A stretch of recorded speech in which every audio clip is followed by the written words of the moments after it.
Shalom Alejem, Brujim Habaim, Brujot Habaot, que la paz sea con todos nosotros, con ustedes. Bienvenidos, bienvenidas a nuestra serie llamada Profecías al Día. En esta ocasión vamos a continuar con el capítulo 3 del libro de Zacarías. Hemos presentado el capítulo del capítulo 3, dos partes hasta el presente. Hemos dedicado el verso 1 y el verso 2 a una primera parte, el verso 2 y el verso 3, el verso 3 y el verso 4 a una segunda parte, y hoy vamos a tratar en una tercera parte a partir del verso 5. Bueno, de hecho nos vamos a detener solamente a compartir el verso 5 del capítulo 3 del libro de Zacarías. El capítulo entero trata el tema sobre el juicio y redención, y en cada sección, como hemos presentado, pues hemos dividido este capítulo en varias partes para sacar el mejor provecho de lo que enseña, lo que nos revela este capítulo. Verso 5, en esta tercera parte, vamos a hablar sobre corona de santidad y mente renovada.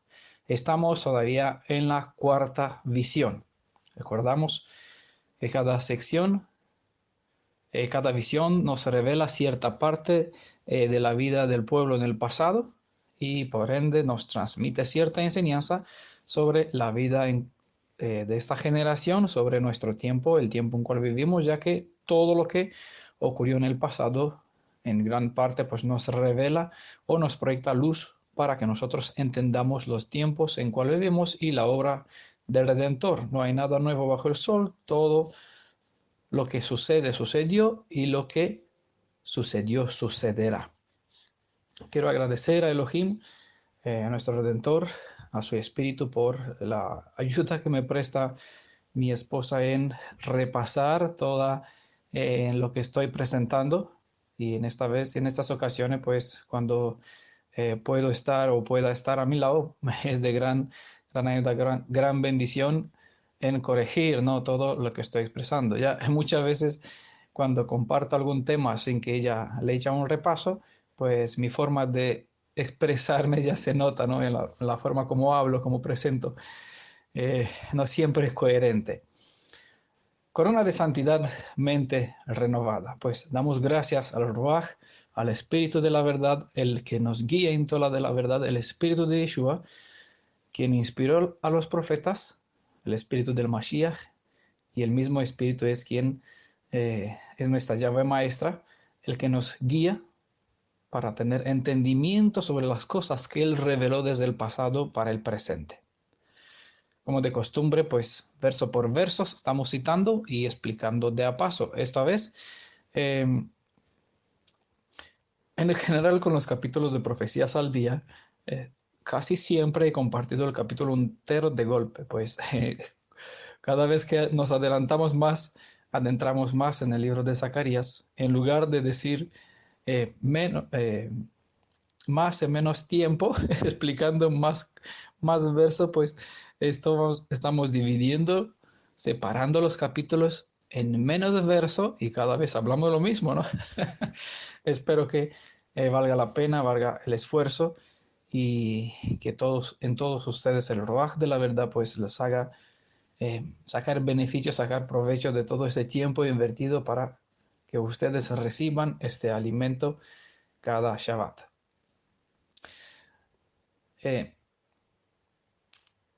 Me limité a explicar el verso 5 porque cada detalle, cada cosa descrita en este verso contiene muchísima información, y no quise pasar por alto algunos datos. Como siempre digo, hay mucho más datos que se pueden mencionar, es decir, más enseñanzas, instrucciones de las escrituras que se pueden conectar para probar una verdad, ¿no? Una cosa que se expresa mediante las palabras, las metáforas, las alegorías que están resumidas en algunas palabras, en este caso, pues en un solo verso. Así que vamos a dedicar esta siguiente hora, al un solo verso de Zacarías capítulo 3, verso 5. Dice, hemos visto al principio la primera parte, que hay un ángel acusador y hay un malach defensor. Sabemos que está Hasatán, está Yeshua, quien también a su vez es su juez, es nuestro juez y nuestro defensor, ¿no? Y ante él, pues, el enemigo, el adversario, está presentando sus quejas, su cargo. Él mismo ordenó que se les quite la ropa, él mismo ordenó que sea vestido con una ropa nueva, y en este verso 5 se menciona el orden, otro orden que nuestro defensor, nuestro Elohim Redentor, ordena. Y colocad en su cabeza una tiara limpia. Es en el orden de las instrucciones, de los mandatos del ángel, una vez que Josué, el sumo sacerdote, dirigente del pueblo de Israel y la cabeza espiritual del pueblo de Israel, se le quitó la vestidura sucia. Ojo, que no fue vestido sobre esta vestidura, sino que le fue quitada esta vestidura. El siguiente orden fue vestirlo y por encima menciona y colocar en su cabeza una tiara limpia.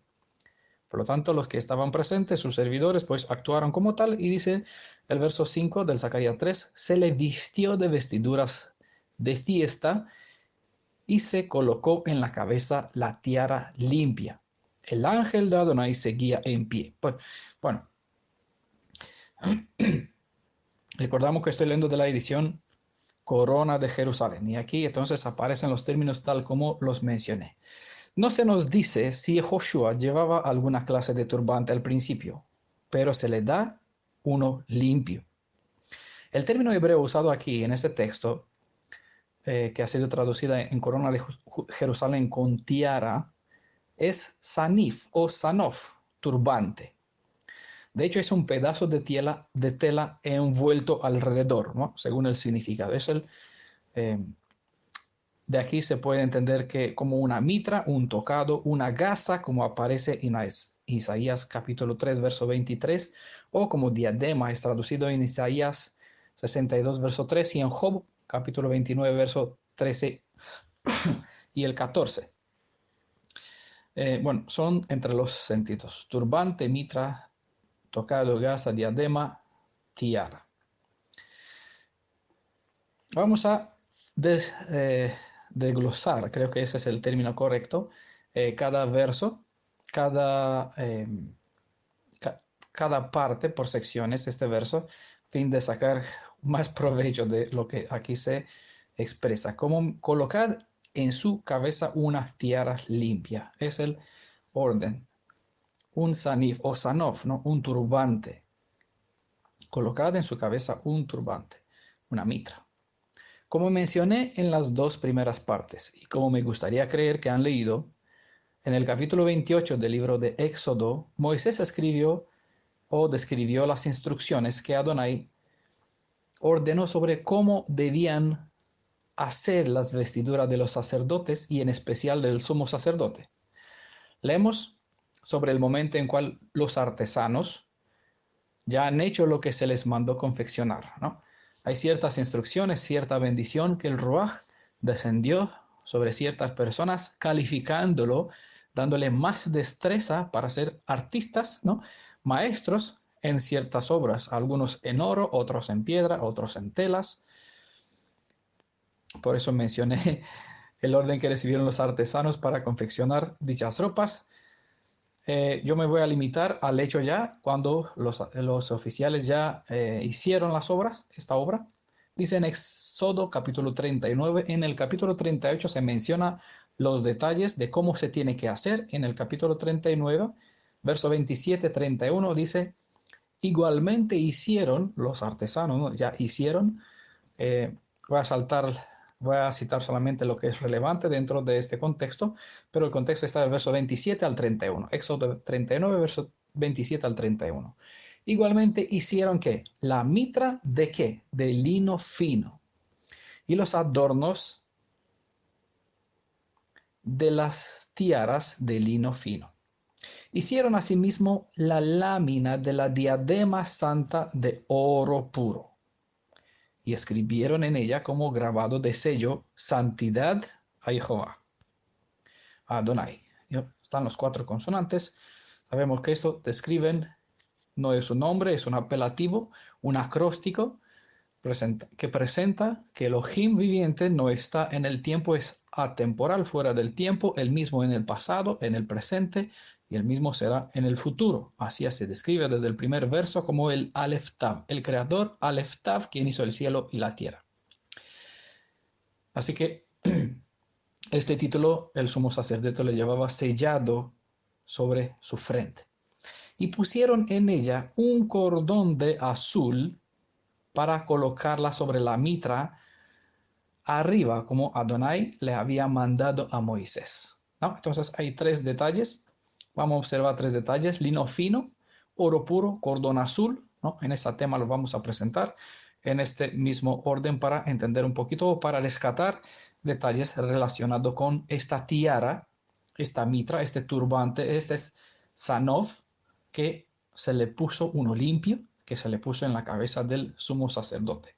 Recordamos, el sumo sacerdote es un representante del pueblo, ¿vale? Vamos a hablar, como mencioné en primera parte, eh, una parte futura sobre quién es, qué era un sacerdote. Primer punto, lino fino, ¿no?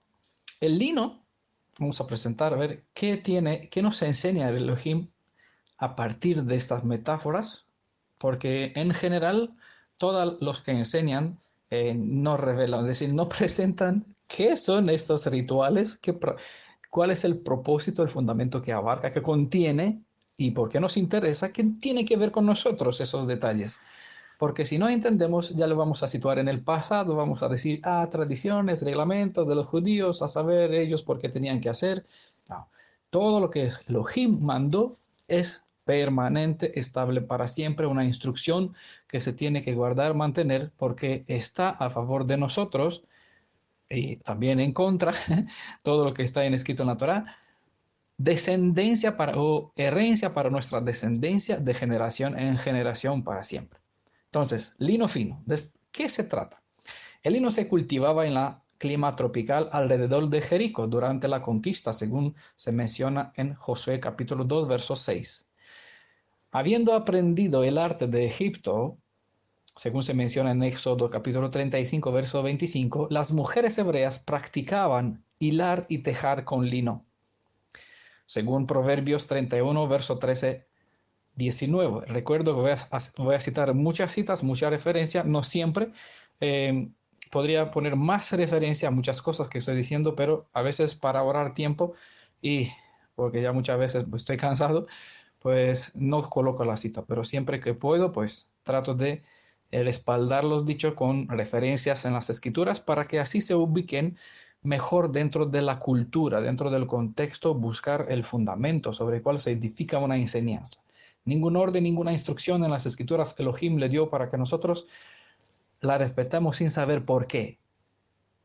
Porque no por nada esta tiara se puso en la cabeza, y no por nada esta lámina donde puso dedicado santidad a Adonai está puesto sobre la frente. No podía poner como una brazaleta al pie o a la muñeca, yo qué sé, en otra parte, el cinturón, pero no por nada a la frente. Entonces es obvio que son cosas que tienen que ver con el arte de razonar, con la capacidad de pensar.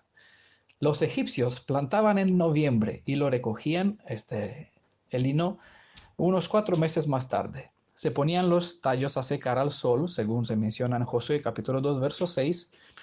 Su fibra leñosa daba unas fibras muy finas que después de un proceso de maceración se podrían cardar, peinar, hilar y tejar. Ese es el procedimiento, ¿vale? Es importante, es bonito ver cómo se hacían, porque se pueden situar mucho mejor en el significado o por qué Elohim usó esta metáfora para transmitirnos una verdad. Elohim, por costumbre, ¿no?, nos enseñó, nos reveló las cosas espirituales partiendo de las cosas reales, físicas que nosotros comprendemos.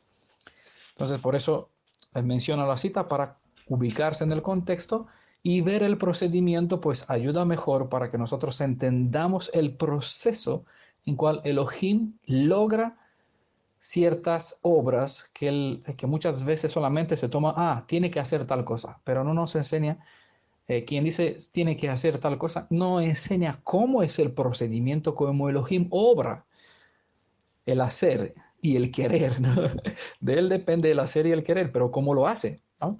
How do they do it? Es un programa, como lo hacen aquí en España, donde se presenta en la televisión cómo se fabrica un coche, ¿no? Aquí te enseña todo el procedimiento de cómo se hace en la fabricación, cómo se arma hasta que se vende el coche, ¿no?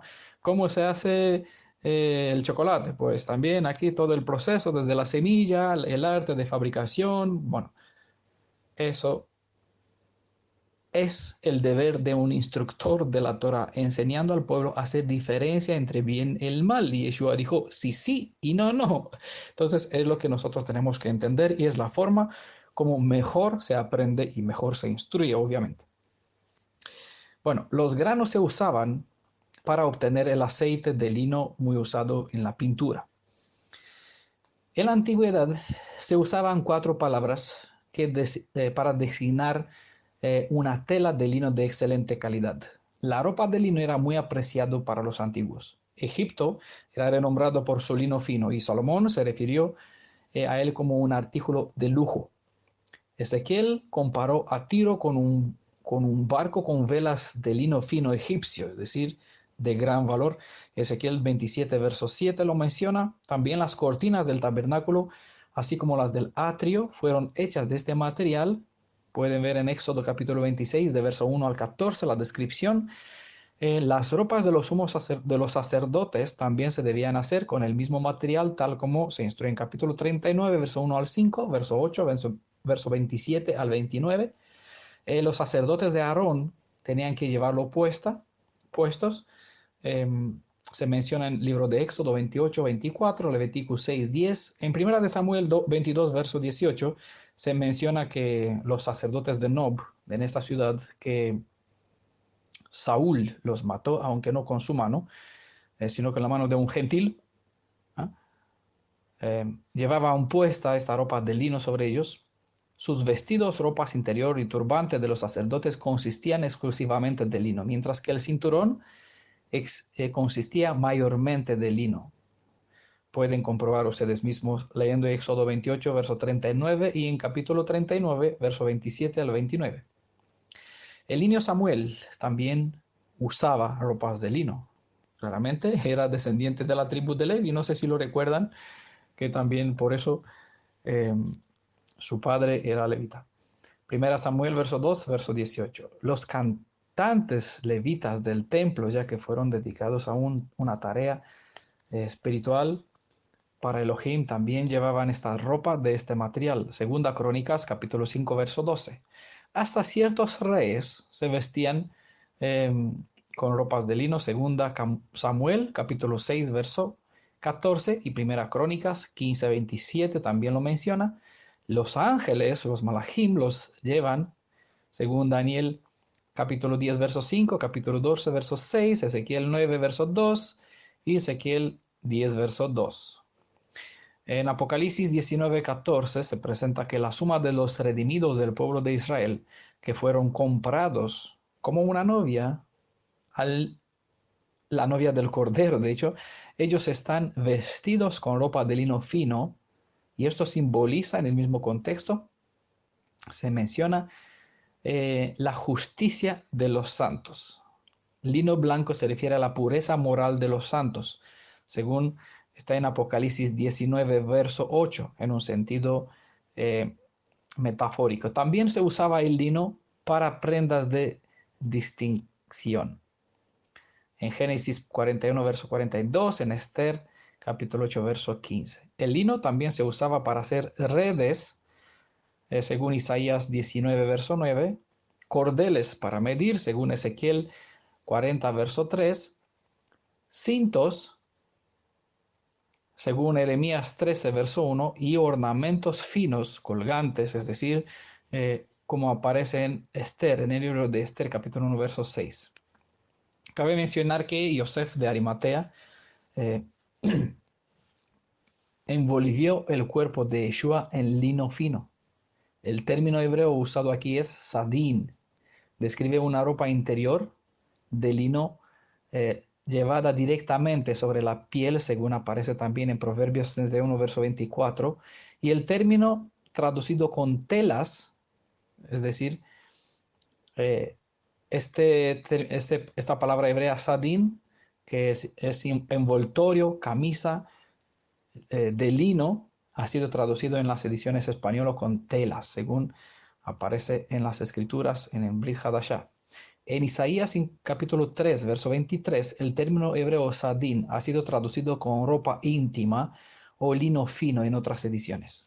En Jueces 14, verso 12 al 13, se hace uso de esta palabra hebrea que simboliza o que es sinónimo de la palabra griega sindón, un término aplicado a la sábana de lino con la cual fue envuelto el cuerpo de Yeshua.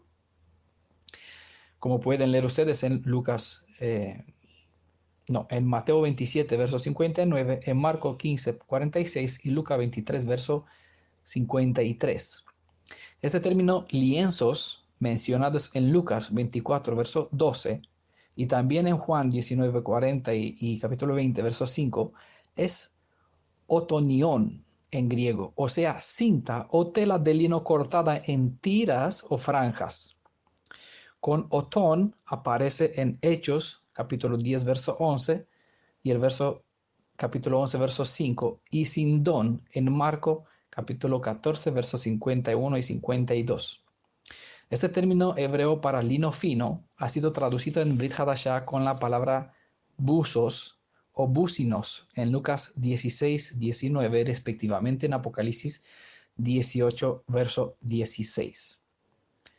En Juan capítulo 13, del verso 1 al 5, se presenta que el Redentor Hamashiach tomó una toalla para secar los pies de sus discípulos.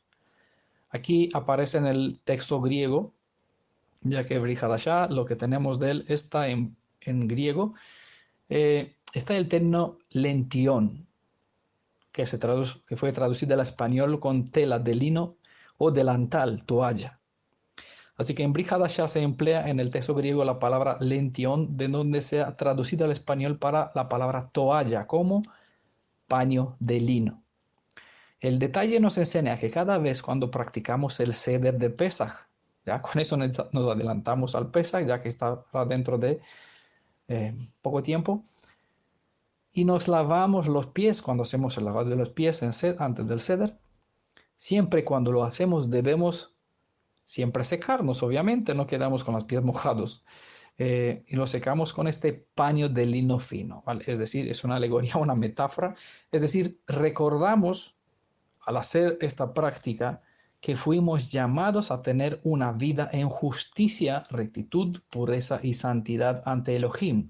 Es lo que representa el símbolo de la limpieza y además de la toalla de lino fino.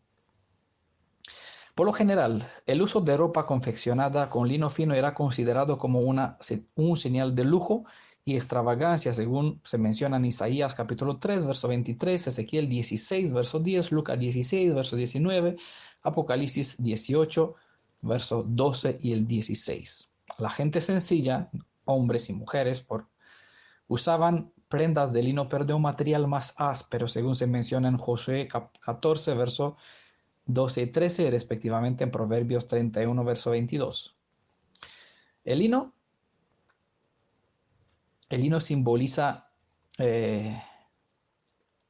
simbolizaba luz, pureza y prosperidad. Aquellos que vestían trajes de lino representaban cierto nivel de prestigio social y categoría. Un atuendo de lino fino no es un traje ostentoso, pero sí especial. No es un traje lujoso ni lleno de adornos, pero en la simpleza de su tejido está la máxima calidad de la fibra. Se revela, ¿no? Refleja, se puede apreciar la máxima calidad de la fibra. Y estaremos radiantes al llevarlo, ya que su significado espiritual indica la esencia de la naturaleza y la hermosura de la propia creación. Para su finura y blancura, el término lino, shesh, ¿verdad? Se lo pronuncio correcto, es usado para describir la justicia que la Torah provea cuando uno, al conocer y tener conexión con su Redentor, entra en el proceso de recuperar los valores perdidos hasta que llegue a reflejar la imagen y semejanza de su Padre, el Hacedor, ¿vale? Es decir, de nuestro Padre, quien nos hizo, ¿no? Por eso, en Apocalipsis, que no se confunda, que no me refiero al Padre de Yeshua, ya que no fue el Padre de Yeshua quien hizo la obra de creación, sino que fue Yeshua quien hizo efectivamente la creación, y ellos, eso desde luego, según el diseño de su Padre. Pero aunque su Padre hizo el diseño, no podemos, tenemos que ser coherentes y dar el mérito al Padre de Yeshua por el diseño y a Yeshua por el hecho de hacerlo, ¿no? En este caso, el hacedor, el creador propiamente es Yeshua. Nosotros fuimos creados a su imagen y semejanza, y algún día cuando vamos a hablar sobre su nombre, sobre dónde está revelado en el Tanaj, el propio nombre, lo vamos a ver que está precisamente como sello, como firma dentro de la obra maestra, donde él hizo al ser humano a su imagen y a su semejanza, razón por cual él dijo cuando el pueblo salió de Egipto: no os hagáis imágenes y semejanza. ¿Por qué? Porque nosotros no tenemos que hacernos una imagen sobre Elohim, ya que en nosotros, en el ser humano, se refleja su imagen, ¿no? En Apocalipsis 19, verso 8, encontramos que el lino fino es la justicia de los santos, como lo mencioné. Por lo tanto, el lino fino representa justicia y santidad. Este término sesh, cosa blanqueada, de aquí lino blanco. Para el tipo de lino se utilizaba en el santuario un peine de duros dientes para atravesar la fibra cruzada. Por eso mencioné, es bueno ver cómo se hacía el procedimiento de sacar de la planta una ropa, ¿no? Cómo convertir una planta, eh, un tallo, como es una espiga, un tallo de una planta, en algo fino, delgado y resistente al mismo tiempo. Mientras se cardaba, hay un peine, ¿no? Con cual se cardaba la fibra del lino. Cuanto más se cardaba, más fina y más lisa se hacía la fibra. El hecho tiene su relevancia porque los detalles incorporados en la confección del templo de Elohim describen parte de la obra redentora que se hace a nuestro favor. También describen el proceso de nuestra restauración dentro de la propia obra, para que nuestra vida pueda llegar a reflejar la justicia de la Torá.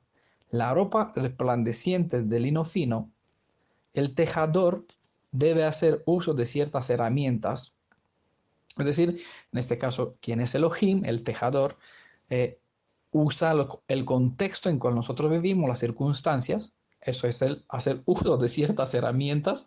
No entendemos que estamos hablando de un lenguaje figurado, ¿no? Siempre estamos hablando de nosotros.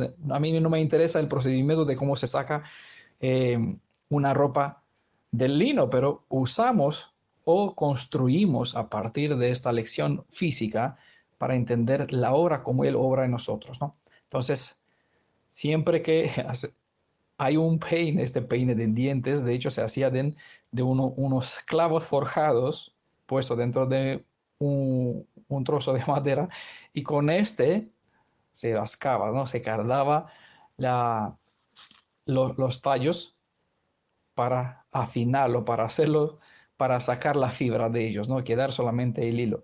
Pues este mismo proceso a un nivel espiritual es lo que Elohim obra con nosotros. Por eso trate de no mirar solamente la parte real, física, sino entender que esta es una forma para ilustrar la obra espiritual. El tejador debe hacer uso de ciertas herramientas, es decir, de un contexto en el cual nosotros vivimos, a fin de separar las fibras, es decir, los valores que deben ser librados de ataduras innecesarias. ¿Entienden? Pueden ubicar, no sé si para reflexionar sobre lo que quiero decir, ¿no? No se queden solamente con la metáfora, traten de entender que esa metáfora ilustra lo que ocurre en vuestra vida, porque es aquí donde este peine es usado por el tejador, por el Redentor, para sacar la pureza, sacar el brillo, hacer suave la vida de una persona, ¿no? Convertirlo y transformarlo para que refleje, que sea un lino blanco, un sesh. No, cosa blanqueada, en este caso una vida sucia, que lo convierta, como él dijo, si fueran vuestros pecados negros, se convertirá como blanco, en blanco como lana blanca. Bueno, una vez que las fibras son perfectamente rectificadas, para crear un vestido, las fibras se deben torcer. La palabra torcido no necesariamente no se refiere a algo que está pervertido, ¿no? Sino a obra de tejar, ¿no? Tejedor. La palabra torcido en ese sentido nos indica la forma en que las fibras del lino se unían entre sí, una fibra torcida con la otra. Esto hacía que el lino se hiciera fuerte y resistente, y es preciso la forma de ser en cual el Redentor, el tejedor, tiene planeado confeccionar nuestra naturaleza. Fuerte. De aquí llega el dicho, el cordón de tres doblices no se rompe fácilmente, según Eclesiastes 4, verso 12. Vean la enseñanza dentro de su contexto, sobre donde explicado dentro de la letra de la enseñanza sobre la letra Bet. Nuestro canal de audio de YouTube también por escrito está presentada la enseñanza sobre la segunda letra hebrea Bet. Si hemos entrado en alianza con el Redentor Yeshua y dejado que Él sea dueño de nuestra vida, nuestra naturaleza es transformada si dejamos que Él obre en nosotros, en nuestro ser. Es así que nuestras obras se vuelven juntas y sagradas, santas y sagradas delante de Elohim, según bien presentó Shaul en Filipenses capítulo 2, verso 13, que les recomiendo que vayan ustedes a leer. A propósito de cómo fueron hechas ciertas partes del santuario, es relevante que tres puertas que permitían al adorador entrar en la presencia de Elohim, como la cubierta que protegía todo lo que se resguardaba dentro del espacio sagrado, han sido confeccionadas a partir de fibras de lino torcido.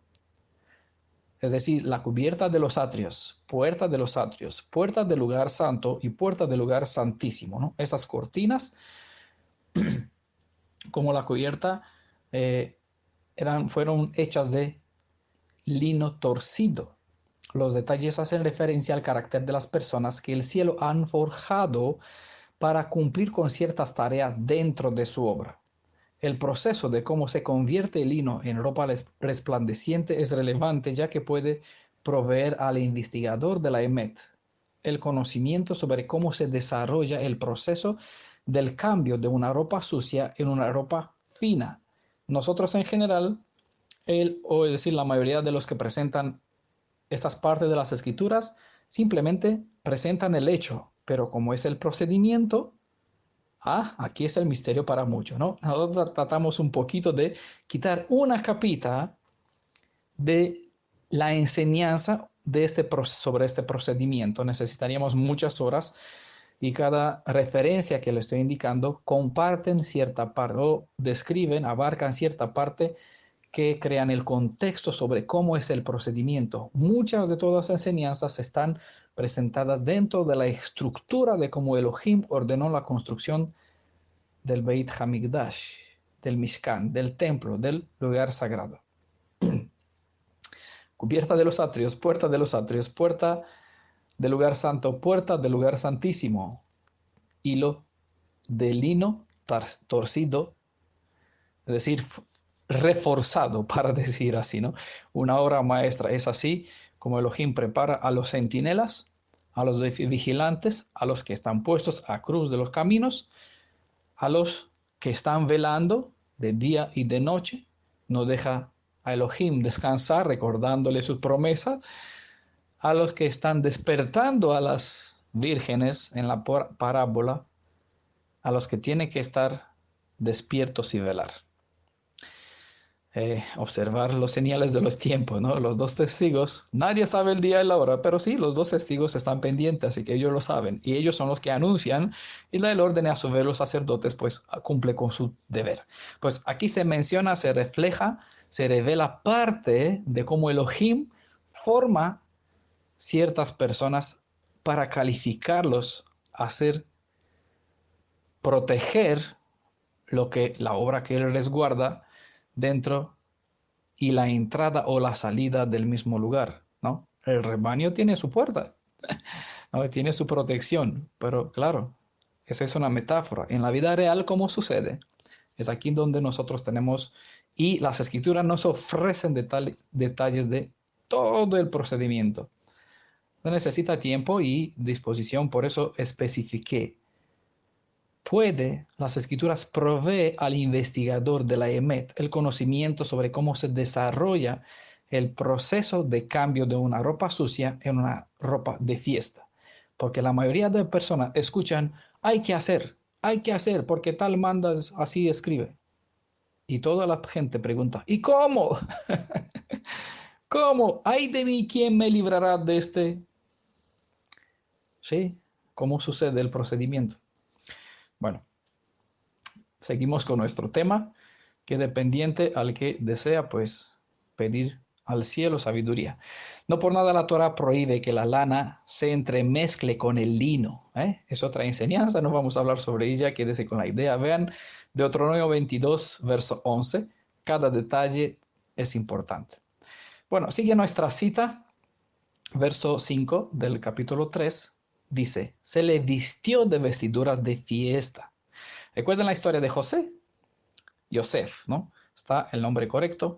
Y su túnica de colores. Si acaso lo olvidó, pues vean el contexto en Génesis capítulo 37. La palabra hebrea para este vestido que ha recibido Yosef de parte de su papá es ketonet y describe una túnica de lino fino con manga larga, la cual solo la nobleza o la realeza podrían usar. Aquellos que no tenían que trabajar en labor pesada, como era el caso de los sacerdotes. Por lo mismo, en el momento en que su padre le regaló esa túnica, Jacob regaló esta túnica a Yosef, lo estaba diferenciando de los demás. Eso es apartado, kadosh, ¿no? Lo estaba apartado del trabajo pesado de sus hermanos, por lo que ellos se enfurecieron al ver el destino de Jacob, o el destino que Jacob quería para la vida de Yosef. La historia nos provee revelación sobre ciertos aspectos relacionados con la redención. No olvidemos que es debido al pecado por cual el trabajo se ha convertido en una tarea pesada, cuando en su origen tenía que ser alegría y una forma efectiva para el buen mantenimiento del propio cuerpo. La obra de la restauración es regresar al ser humano al estado del shalom que Adán tenía antes de su pecado. Y aquí en esta ropa, esta ropa que le ofreció Jacob a Yosef, pues hay mucha enseñanza. Si siguen la pista de lo que estamos compartiendo sobre en el tema actual. En Mateo capítulo 22, verso 11, está descrito, perdón, está descrito en una parábola que un rey entró y vio que mientras todos los invitados tenían la ropa adecuada para la boda, había uno que no tenía un vestido como tenían todos los demás. En los siguientes versos, Mateo capítulo 22, después del verso 11, se presenta también un cierto juicio y al final, aquel que no tenía la ropa adecuada para el evento de la redención, entendamos la aplicación, quedará fuera del reino de Elohim. No entra por la puerta, por algo hay malaj, ¿no? La ropa, las puertas estaban torcidos de lino, pero de lino torcido, ¿no? Por eso la Nueva Jerusalén también tiene centinelas, no deja entrar a quien sea. Y los que entran tienen que tener su cédula, su certificado, su partida, su salvoconducto, si no, no entrarán. En este caso de la parábola, la misma historia se nos enseña, la misma revelación, pero con otra alegoría, ¿no? En este caso, una ropa y el que no tenía la ropa preparada para dicha fiesta fue echado fuera, donde sea el lloro y el crujir de dientes. Entre los orientales, túnicas blancas largas eran vestidas para ocasiones públicas, y los que aparecían con telas en tales ocasiones, con otra vestidura, con otra tela, otra vestimenta, se consideraban merecedores de castigo. Así que Yeshua conectó su parábola a lo revelado en Sofonías capítulo 1, versos 7 al 8, donde dice, calla ante la presencia de Elohim, Adonai, porque el día de Adonai está cercano, porque Adonai ha preparado sacrificio y ha dispuesto a sus convidados.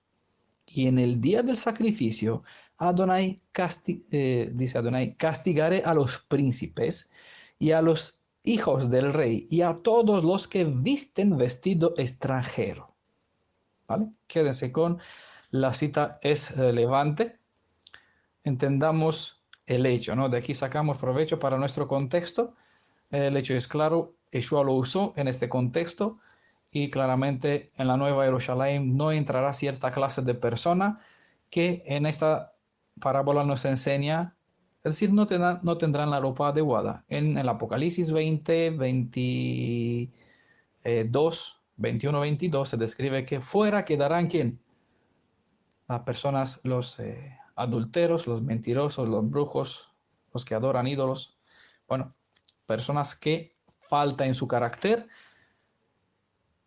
no coinciden con la invitación, no coincide con la ropa que el Cordero preparó. Desde aquí seguimos aconsejándolos para aprovechar el tiempo y obtener esta ropa de fiesta antes de que llegue el día, antes de que salga el veredicto, según dicen Sofonías 1:12 también. Lean por favor Mateos 3, verso 12 y también capítulo 13, verso 30 para que entiendan un poquito por qué hay que apresurarse, entrar en alianza, adquirir esta ropa blanca, acudir al Redentor. En Apocalipsis 3, el testigo fiel, que se te aconsejo que compres de mí, ¿qué? Oro, oro, ropa limpia, ropa fina y colirio. Hay un orden de las cosas, ¿no? Porque todos se creen que tienen de todo, pero él dice claramente, y no sabes, pero todos creen, yo tengo el rag, yo creo, a mí no me falta. El sano no necesita de doctor, pero el doctor dice, he venido para sanar a los que sienten necesidad de curación.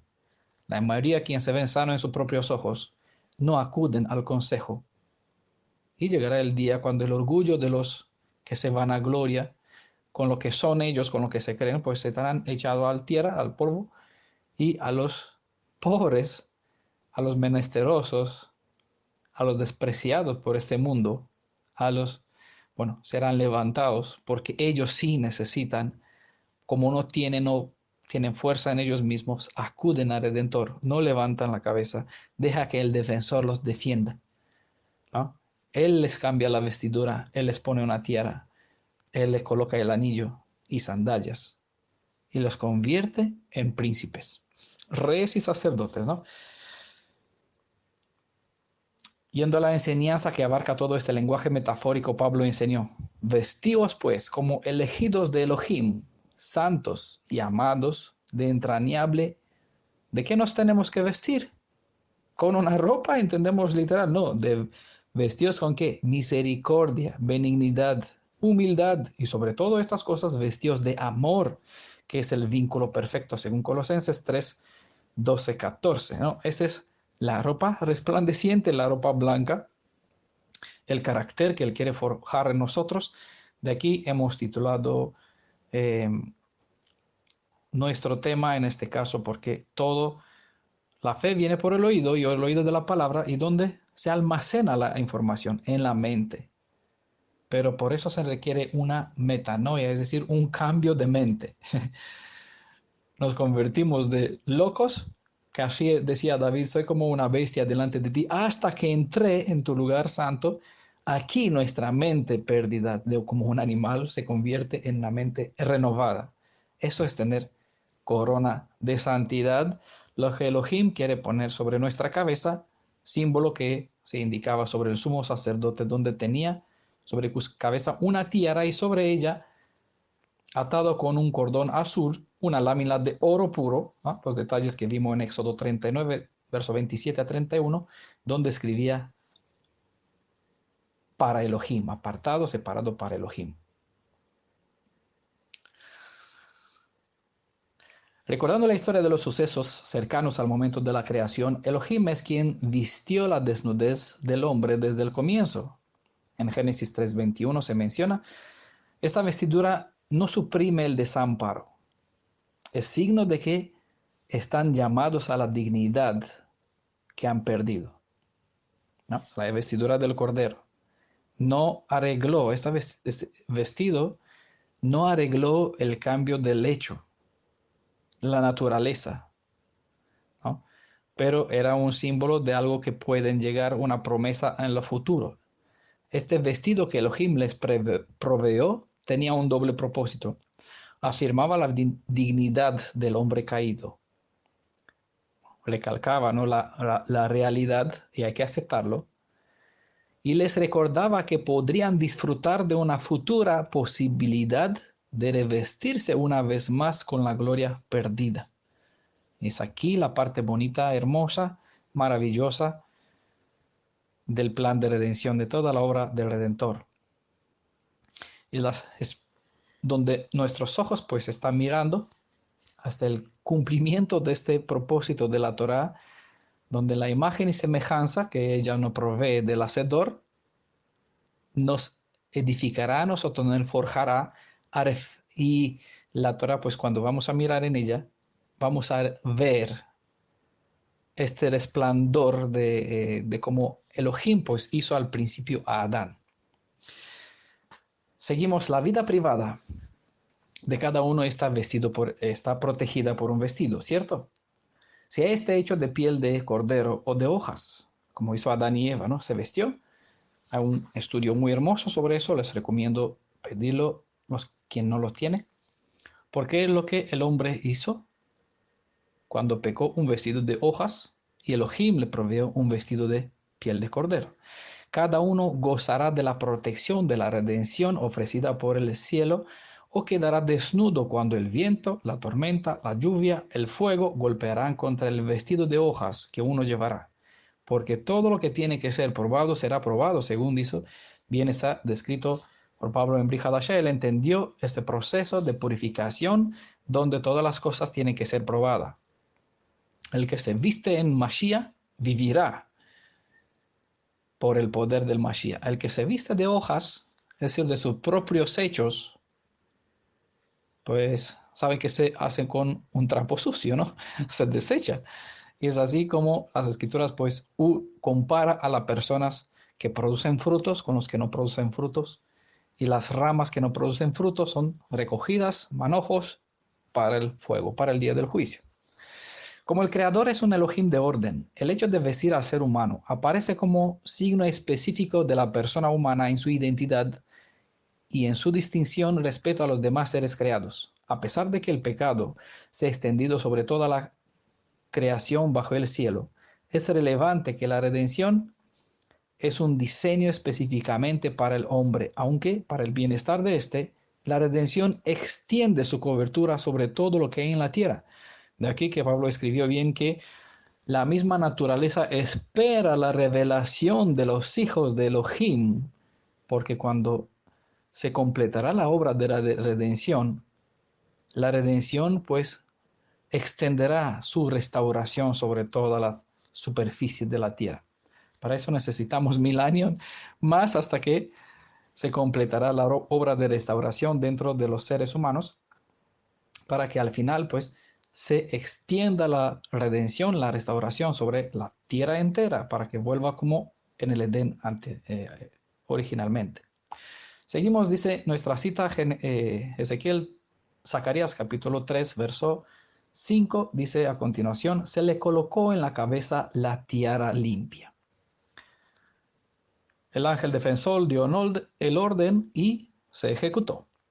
La cabeza es un símbolo de autoridad y el sitio donde se almacenan las virtudes y los valores de Elohim.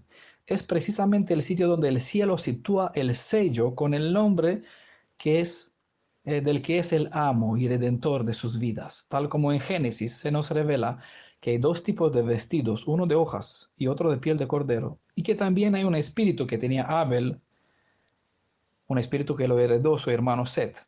En contraste con el espíritu que tenía su hermano Caín, asimismo, el último libro de la Biblia nos revela que hay un destino para quien tiene ropas lavadas en la sangre del cordero, mientras que al que tiene una vida inmunda se le prohíbe entrar en el reino de los cielos, ya que el espíritu del hombre de Caín no es compatible con el espíritu de Elohim, según Abel. De la misma manera, este último libro de la Biblia, el libro de Revelaciones, nos indica que mientras que la descendencia de los que comparten el espíritu de Caín llevará escrito el misterio de la iniquidad en sus frentes, según Apocalipsis 17, verso 5, los que siguen el espíritu del justo Abel, el espíritu de Elohim, del Redentor de Yeshua, símbolo de Yeshua, Abel era un símbolo de Yeshua, tendrán escrito en sus frentes el nombre de aquel quien es el consumidor de su redención, según aparece en Apocalipsis 14, verso 1. El título grabado sobre una lámina de oro colocada en la frente del sumo sacerdote conlleva a su vez su enseñanza. ¿Recuerdan la cita de Éxodo 39, 27, verso 31? Lo cité antes. Vamos con el segundo detalle. En esta cita, Éxodo 39, se menciona que la lámina que tenía que ser atado con un cordón azul sobre la mitra era hecha de oro puro. Pues centenas de veces vemos el oro literal o figurativamente citado en la Biblia. El oro es una metáfora que describe la obra maestra perfecta, pura, resplandeciente como el ser humano fue creado. El sentido del uso de la metáfora era porque todo lo que es realizado para y por Elohim debe ser el mejor, del mejor material posible. El oro representa el carácter de Elohim por ser durable e inmutable, en contraste con el carácter fluctuante del ser humano caído, como de los ídolos totalmente impotentes. Es relevante el hecho que el oro es muy resistente a sustancias que normalmente tienen efecto nocivo sobre otros metales. Y precisamente por esa revelación, Elohim lo usó para cubrir, es decir, como está en el término hebreo kippur, de la Yom HaKippurim, a cubrir, expiación, que viene de a su vez de otra palabra kapar, ¿no? Esos sentidos de esas palabras están mejor explicadas en él, creo que en un audio sobre John Hackeseg, sino el Hamenahem, perdón, creo que en ese audio sobre Hamenahem está explicado eh, sobre este término kapar, cubrir. Y es por eso que el oro cubría el material de madera de acacia, un símbolo,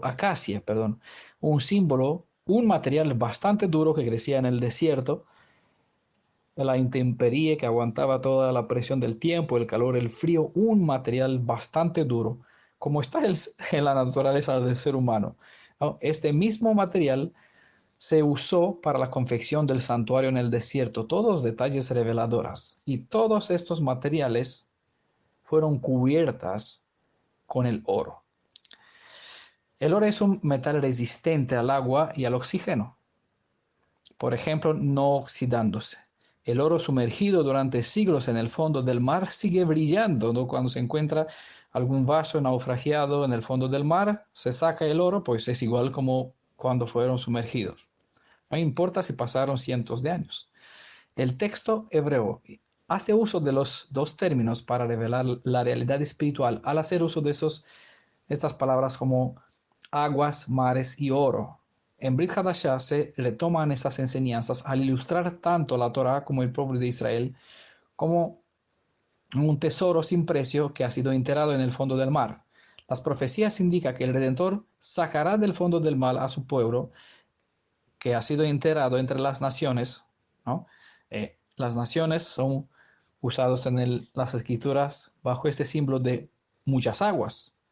Y del fondo de entre las muchas aguas donde fue enterrado Israel, será llamado sacado fuera. Él mismo se hará cargo de hacer restaurar la gloria de su propio pueblo, como que de él mismo nos vendrá la enseñanza de la Torá, porque a su vez el oro representa la pureza de la enseñanza como la imagen y su semejanza que él quiso hacer mediante la Torá, restaurar en el pueblo que él apartó para servirle como Kadoshim, como consagrados, como apartados, santos para Elohim.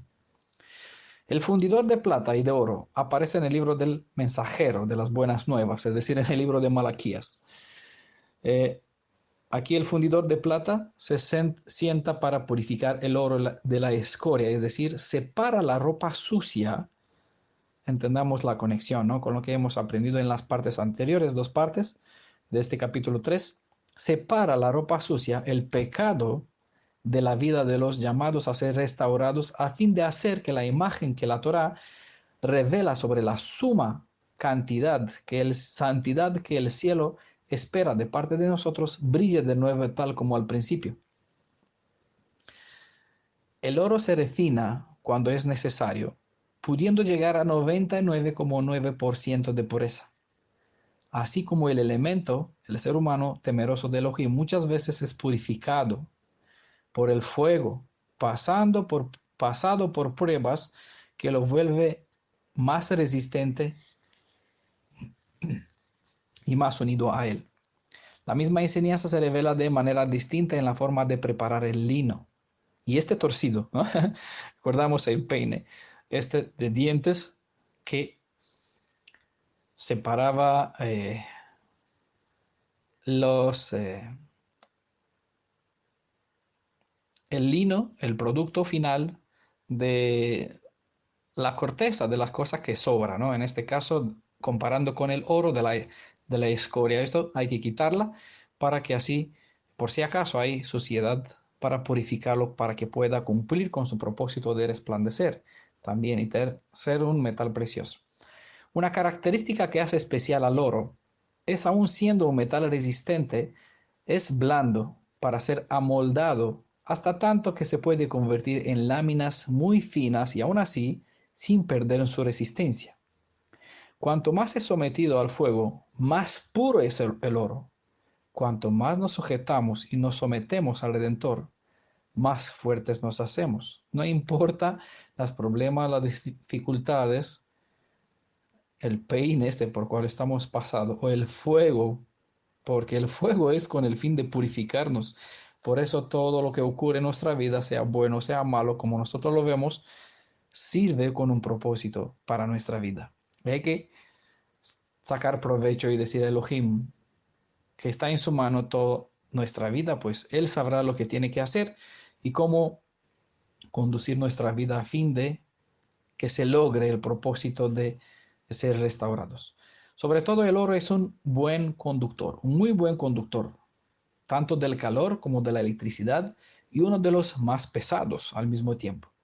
Así bien, mediante aquellos que se disponen a que el Redentor les restaure en justicia, son mediante quien Él derrama el amor incondicional hacia los demás seres humanos. En 1 Corintios capítulo 13 se describe una cierta parte de este amor, ciertas características.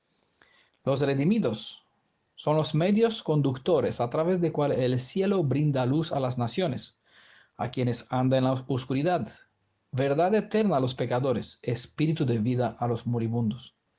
El peso de la redención es la sangre del Cordero que ha pagado todo. El oro se valora en el precio pagado. Cuanto más pesado el oro, más valor tiene. Cuanto más pesado el castigo, más valor tiene el precio que el Redentor se dispuso a pagar. Hay varias clases de oro también, ¿no? Eh, Tal como hay varios tipos de enseñanzas. Elohim solo busca oro puro. Así que no nos conformemos con cualquier clase de enseñanza que por el mundo circulan. Busquemos las enseñanzas que el Ruach nos guía, que nos guía en toda la verdad, nos provee. Según se menciona en 1 Juan, capítulo 2, verso 27.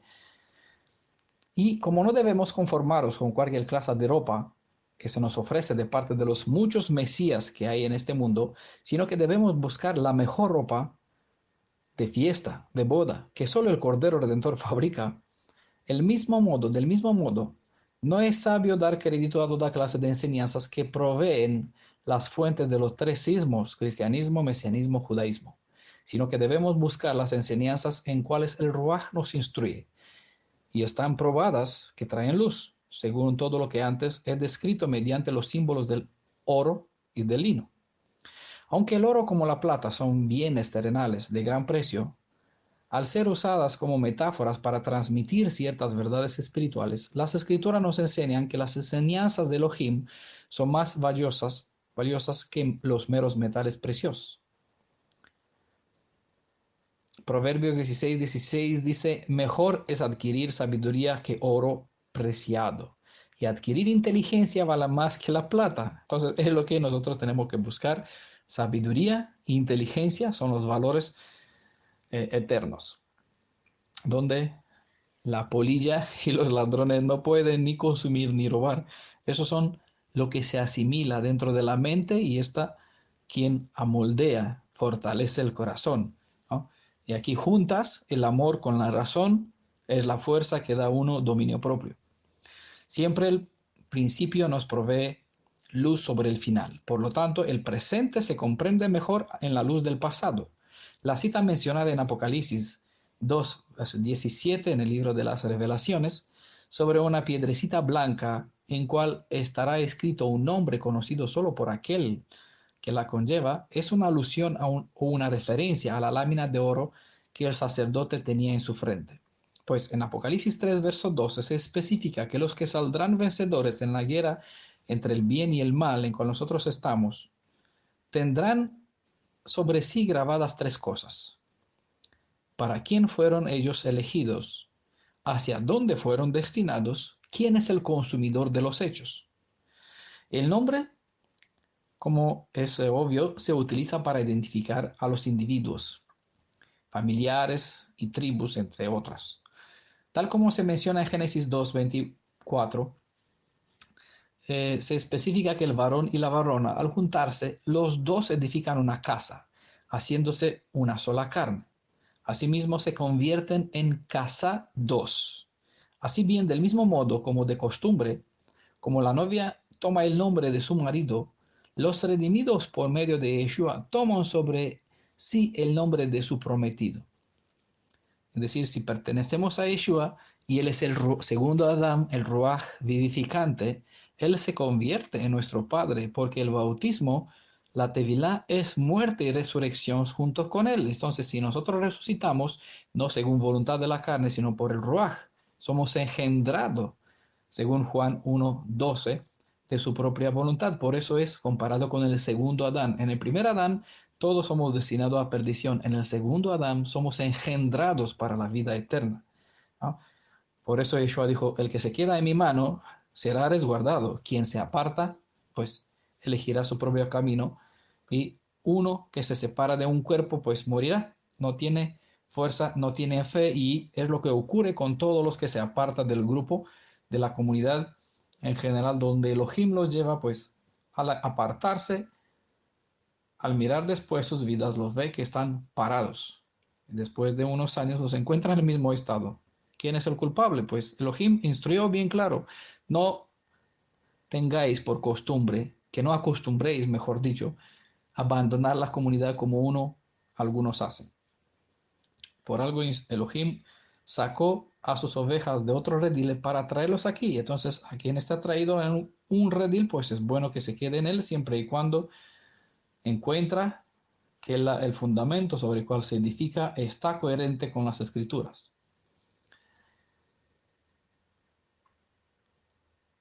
Lo mismo nos enseña el Tanaj. Cuando Elohim dio instrucciones que las letras de su apelativo, las cuatro consonantes Yod He Vav Hei, sean incorporadas dentro de los nombres de los hijos de Israel, es tiene el mismo significado como la esposa tomó el nombre de su prometido, en este caso los hijos de Israel, que incorporaba en sus nombres el apelativo del nombre de su Elohim, se identificaba como servidores suyos. Esta es la razón del por qué muchos nombres hebreos inician con el prefijo yej y acaba con el sufijo yah, así identificando que los portadores como pertenencia de Elohim de Israel. Saben que con la aparición del griego, los nombres fueron cambiados según el término del título de su deidad suprema, Zeus. Entonces, según su título de este deidad de Olimpo, de Dios, todos los nombres tomaron el S final. De aquí Lucas, Marcus, ¿no? Todos los Juanes, todos los San, de aquí Santiago. todos los nombres fueron adaptados según a la costumbre griega de los babilonios también, porque lo que hoy tiene el cristianismo pues son herencia de los imperios antepasados. ¿No? Desde Egipto, ¿no? También el nombre de Yosef fue cambiado en Zefanah Panea, si lo recuerdo bien, el nombre de Daniel en Belshazzar. Asimismo, pues el nombre de Yeshua lo cambiaron en un nombre adulterado para que suene como JC, el Mesías de los cristianos, para dar referencia a Jesús, ¿no? De ISVS, cuatro consonantes que no tienen nada que ver con Yod Shin Vav, sino que es una referencia, un título a otra deidad ajena. Pero la mayoría no sabe, y como el diablo es astuto, pues trató de acomodar los conceptos para que suene como si los nombres son justificados, cuando los nombres, como el nombre de Daniel, en lugar de ser Elohim es mi juez, Bel es el príncipe, ¿no? Exaltaba a otra deidad. Es lo mismo cuando las personas que invocan este nombre Jesús, de Dios, de Zeus, del serpiente, de lo que sea, eh, están invocando a una deidad ajena. Y la abominación desoladora es creer que es el mismo Elohim y Redentor de Israel. Bueno, entiendan y espero que sigan escuchando los que no escucharon. Las 4 presentaciones sobre el espíritu del anti-Mashiach están disponibles a las 4 en nuestro canal de YouTube. Bueno, vamos a pasar al tercer detalle mencionado en Éxodo 39, 27 al 31, el cordón azul. Porque la tiara blanca tenía una chapa de oro y sobre ella, sí, y ella estaba colgada, atada con un cordón, esta chapita con un cordón azul. Cada detalle tiene su importancia y vamos a tratar de golpe, no pasamos a ver todos esos detalles en un solo audio. Los bordes de los vestidos hebreos tenían atados un cordón azul, según se menciona en Números 15:38, de donde sacaron los tisin. El pectoral del sacerdote era sujeto sobre la efod con un cordón azul, como hemos dicho según Éxodo 39:21 y 28:28. Las cortinas del santuario que he mencionado antes estaban atadas de hilo torcido, ¿no? Estaban atadas con un cordón azul, según Éxodo 36, verso 11 y 26, verso 4. Y claro que la tiara llevaba atada la lámina de oro sujeta con un cordón azul según se menciona en el libro de Éxodo 39, verso 31. El color azul es una indirecta para levantar la mirada hacia el cielo, recordando que toda buena dádiva viene de Elohim, ¿vale? El color azul, el cielo azul, ¿entiende? También las instrucciones de la Torah nos llegaron de parte del cielo. Por eso el color del cielo es una forma de ilustrar eh, la proveniencia de esta enseñanza. De aquí el color de esta cuerda, de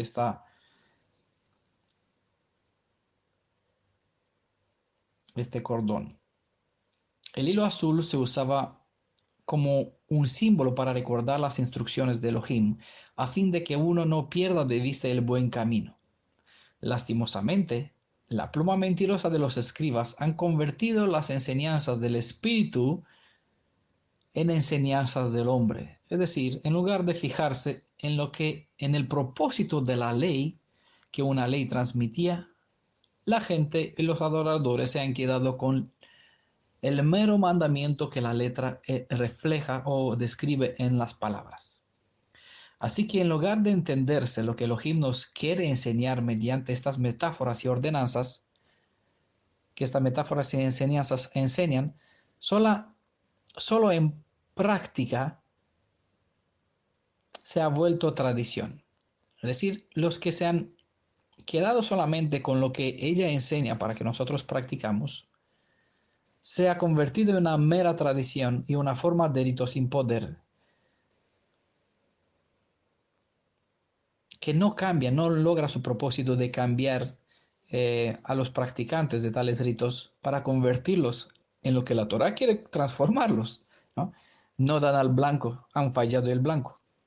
Entonces, cuando lee la gente que practican rituales, leen citas como que dijo Pablo, la circuncisión de nada vale, no sirve de nada, el que se circuncida no le sirve para nada, el que no se circuncida tampoco ha ganado algo, o el que lo hace no sirve, no ha ganado nada, el que no lo practica tampoco ha perdido algo. Quiere decir con eso que la enseñanza de la Torah falló, no, sino lo que él quiso enseñar transmitió bastante bien que la enseñanza, la instrucción en sí misma tiene un propósito. Y el que entiende, o que es cuando se entiende el propósito y se vive en armonía con lo que esta instrucción enseña de verdad, ese es el cumplimiento de la Torah. Yo no tengo que seguir practicando un rito, un ritual, haciendo un procedimiento cuando yo vivo en el significado de lo que representaba el procedimiento. ¿Vale? No sé si me entienden. Pero no quiero justificar a Pablo con eso. Todos tienen errores, tienen sus fallos, pero no se puede confundir o acusar a una persona por algunos errores de ciertas, porque estas personas no comprenden al judío defensor de la Torah, Pablo, ¿no? A Shaul. Y porque la persona no entiende las enseñanzas de Shaul, pues lo descarta eh, alegando que es un transgresor, es una persona que lleva a la gente pues transgredir la Torah. Pues mal por ello, porque al desechar a Pablo pues se pierde una gran cantidad de información y bien dijo Pedro, los que no entienden para su propia perdición, es decir, que se pierde cierta información. El cordón azul era un símbolo de las instrucciones de la Torah para todo el pueblo de Israel. Todo el pueblo de Israel tenía que recordarlas, las instrucciones de la Torah. Por eso se ataban un cordón azul en las esquinas de la ropa. Hoy no tenemos un cordón azul para ponernos porque no solo tenemos la Torah, sino la suma de todas las enseñanzas resumidas en toda la Biblia. Nuestra franja con cordón azul no se quita con el paso de las generaciones, por eso la instrucción dice es una ley perpetua, ni con el tiempo. No tenemos que ponernos el amuleto con el símbolo del libro de la Torá sobre nuestras frentes, porque al hacerlo no volvemos a recordar mejor la Torá. No lo vamos a vivir mejor. Por excelencia y por naturaleza somos olvidadizos y cuando más rituales practicamos, menos entenderemos el propósito de las enseñanzas. No por nada Adonai Elohim de Israel aconsejó que de día y de noche no dejemos de estudiar las instrucciones de la Torah a fin de tener siempre memoria, es decir, tenerlos dentro de nuestras mentes. Cuando una verdad habita en la mente, esta determina al cerebro mandar al corazón actuar en conformidad con los valores de la Torah. Por lo tanto, aquel vivirá la Torah. Esa es Torah viviente. El cordón azul recordaba al pueblo hebreo a quién pertenecían porque al tener este cordón azul reconocían la autoridad soberana de aquel que les dio la instrucción de tener este cordón de color entretejido a su ropa. Aquel que dio la Torah nos enseña que Él es la Torah viviente y que Él mora en nosotros. Él nos ayudará a vivir en conformidad con toda la Torah, de tal modo que ya no necesitaremos del uso de ayos, bastones, callados, según dice Pablo. Es decir, que no necesitamos hacer uso de las meras prácticas cuya razón solo era para que nos guiaran hasta que se logre que las enseñanzas sean parte normal de la vida del creyente. Pablo entendió bien que porque el fin de la Torah es el Mashiach, ya que todas las prácticas ordenadas en la ley tenían el propósito de llevarnos a conocer al Mashiach y vivir conforme a su Ruach, que habita o que había de habitar en las almas como en las mentes de los cuantos en él confían. Entonces, como dijo, ya que yo he muerto, ya no vivo yo, sino Mashiach vive en mí. Entonces, ¿qué obras hizo el Mashiach y qué obra había de hacer el espíritu del Mashiach dentro del nuevo ser? Pues las obras de la Torah, que si no vas a vivir. ¿No? Por eso Él es el cumplimiento, por eso no estamos bajo, sino que vivimos en la Torah, no estamos bajo las leyes que nos obliga a hacer, sino al tener el Ruach de la verdad dentro de nosotros. El Espíritu es la fuerza porque nosotros lo hemos contratado, le hemos dado el derecho para que tenga dominio sobre nuestra vida, hemos firmado el salvoconducto con Él y Él tiene dominio para purificar y perfeccionar nuestra vida a fin de reflejar la imagen de la perfección que la Torah nos revela, nos enseña. En Apocalipsis 21, verso 19, se presenta que el segundo fundamento sobre el cual se edifica la Nueva Jerusalén es el zafiro, y es considerada una de las más duras piedras del mundo, hasta que se usa para cortar diamantes.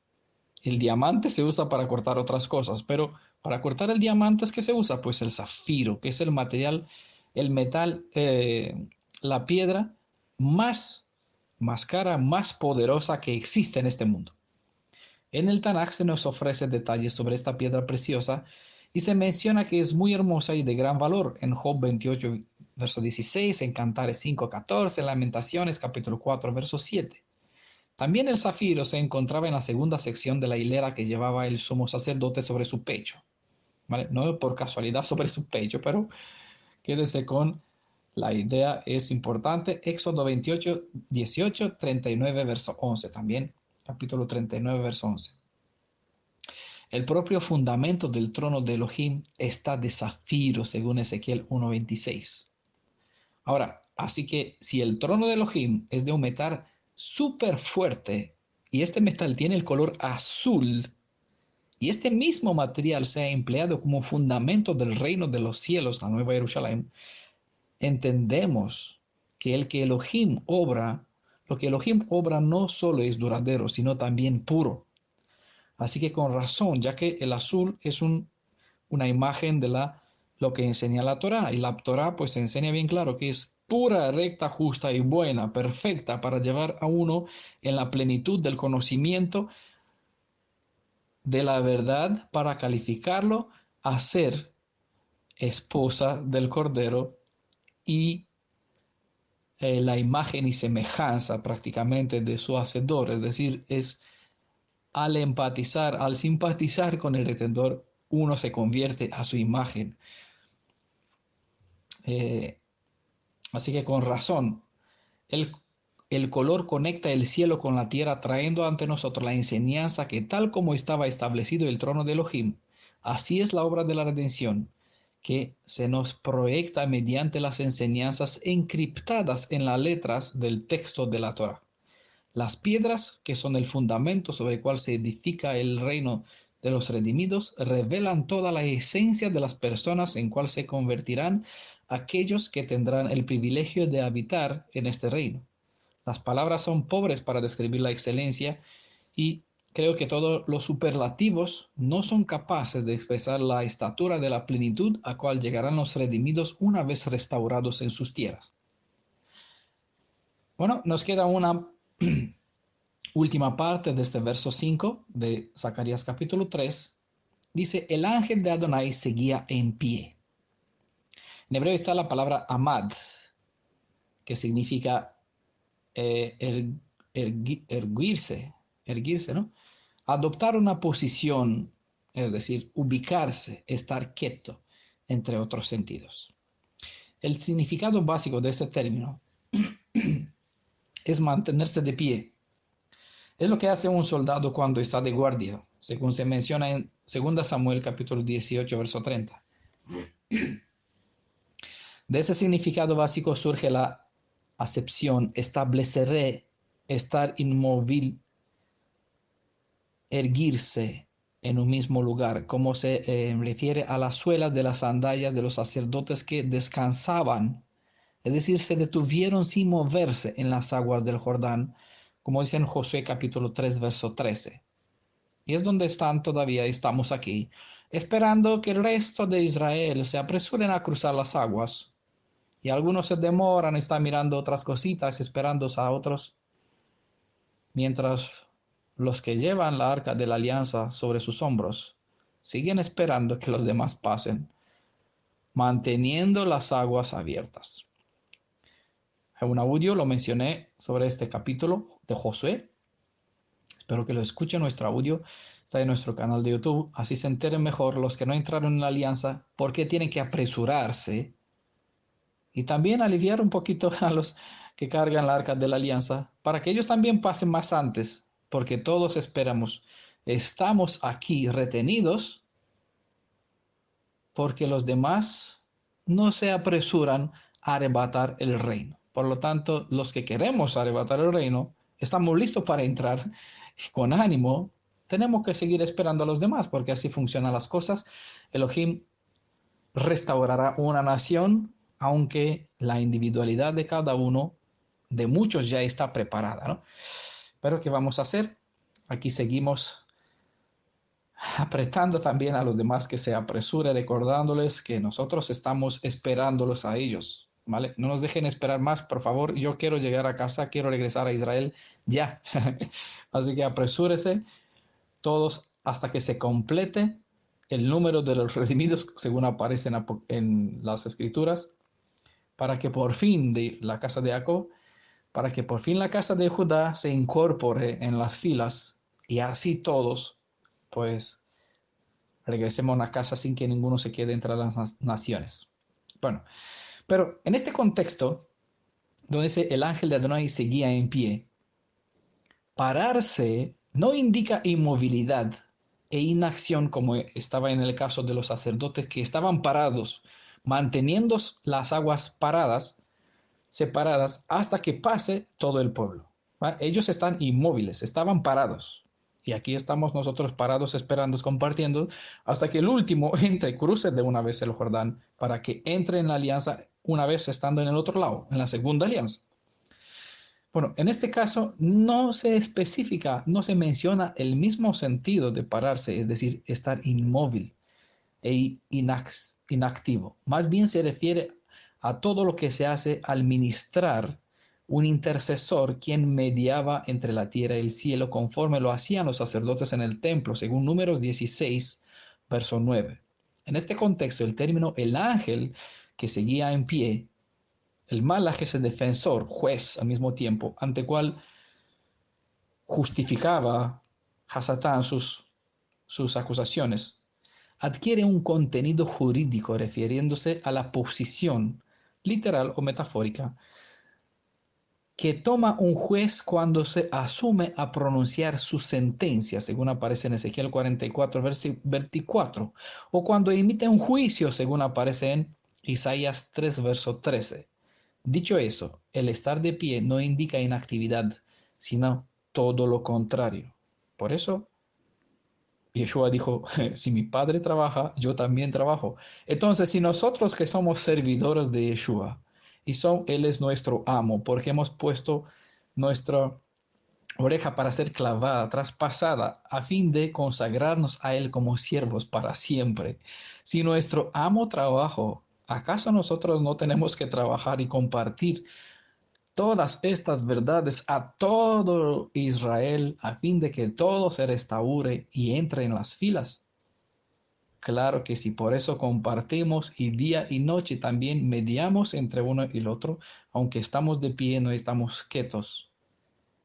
Aquí estamos mediante entre el pueblo y a Elohim, gritando, invocando para que Él cumpla su palabra, que se levante, que desvele su brazo derecho, su justicia, que revele su santidad entre las naciones, restaurando, rescatando, redimiendo, reconsolando a su pueblo. Espero que los que están todavía demorando su decisión para entrar en alianza con Yeshua pase del otro lado, ¿no? Porque el Malach, el Redentor, está de pie mediando para que ellos obren este cambio, determine este cambio, y los que son una señal, esos sacerdotes que están mediando también, que son una señal sobre lo que el Redentor tiene que hacer sobre todo el pueblo, también están allá intercediendo a favor de ellos. Pero que todos los que escuchan pues se apresuren para entrar en la alianza con Yeshua a fin de que Él cumpla con con su trabajo, ¿no? También Él nos espera para acabar una tarea que Él tiene pendiente a favor de su pueblo Israel, hasta que no completa cierta parte de obra a favor de nosotros hasta que estos valores no son asimilados en nuestra mente y no tomamos la decisión de una vez para no cojear más de los dos pies, decidir, si estamos o no estamos, si entramos o no entramos. Hoy si escuchas, entre en alianza con Yeshua y sería bueno ya que pronto nos acercamos hacia el Pesaj y en la instrucción es claramente que todo el que entró en alianza con Yeshua por la Tevilá puede tomar el Pesaj, así que apresures. Un abrazo desde España a todos, Beshem Yeshua, que el cielo os bendiga con sabiduría, con discernimiento, con el Ruach de la verdad, para que entiendan y a su vez que compartan. ¿Vale? Feliz del que escucha, del que lee y el que pone por obra, para su propia vida, en su propia vida y a favor de los demás. Amén. Ven Yeshua.